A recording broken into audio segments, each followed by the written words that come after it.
damo. Walang inang damo ka. Shit. Check live ko nun. Yeah.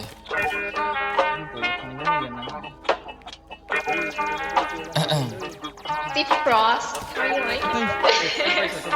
Galawan lagi malupitan kahit ako ay hindi mo sabihan. Lumalayo sa akin na mga bobo kahit hindi ko pa tinututukan. Ayan ang gala, sagot ko ay no. Di kailangan ng tropa, kailangan ko daw. Pagkakuha ng pera sabay tumalbog. Kasama si para pumunta sa no. Kasama si Cha, si Rapel, Elijah God, Sered, Melo, May. Kasama si Cyrus, GNC, KD2, Wavy, D-Wayne din. Dami ko na rin ngayon na panalo, W, wala nang L. Kaya para sa kalsada ka na, ang pokpok kita nasa hell. Lagi nakaposte doon sa may SC, hanap-hanap ko yung mga bebo. Elep ako ngayon bago na baby, uwi sa bahay, pak sa aking ebo. Tangin na sarap buhay ako lately, kahit sa eskwela hindi makahabol. Gusto ko malap sa ano, sige pay me, di pwede libre na kapag gago. Nasaan yung nursing na harap ko, puta kanina pa, pwede ba paturok? Double meaning kung hindi mo nakuha, mabagal ka. Siyempre pagtapos sumiyod, tayo nakala mo ako si Casey sa kung papaano ako bumayo. Pasensya masyado ko nang nabusong masyado, gumamit dala kong damo. Pero kahit ganun ay malupit, akin nagalaw na natili pang swabe. Pakik ko kung meron ka lalaki, meron din naman ako na babae. Baby di mo ko kaya pagsilosin kahit na meron kasama ka lagi. Kinakama ko siya dito sa amin kahit natawag ko sa kanya at dalawang babae pumulap, gusto ko ng bago.